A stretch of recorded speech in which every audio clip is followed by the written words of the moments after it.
نختم هذه الكلمة بشيء ما من الابتسام. نعم، قيل فيه على أنه من جملة ما قيل، ماشي القائل اللي تهمني، اللي همني فهادشي كله همك وانت فهمتيش عبد العزيز، أنه قيل على إذاعات وتلفزيون حكومية كان في الإمكان أن لا يقال، وإن كان قيل في حقي أنني أنا أحمق. كنظن على أن احنا المغاربة على هذا الحساب كلنا حمق شوية.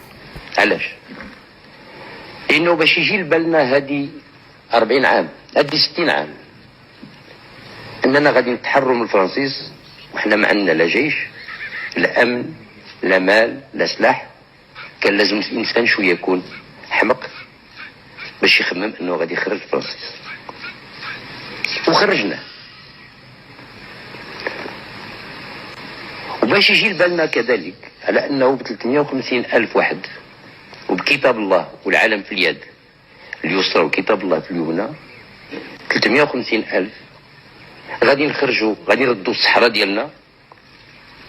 خصنا كذلك نكونوا شويه.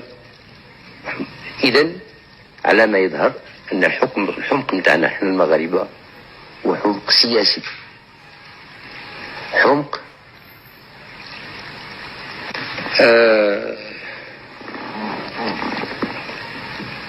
حمق الملهمين.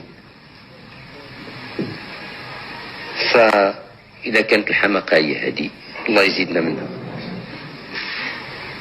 على كل حال هذه الحماقة جعلتنا نخرجوا الفرنسيس وجعلتنا نسترجعوا الصحراء. ونقتضي الحال غادي يمكن كذلك جعلنا حتى اللي بغى شوية يتصل علينا نعاودوا نردوه إلى طريق الصواب بشيء ما من الوجدانية.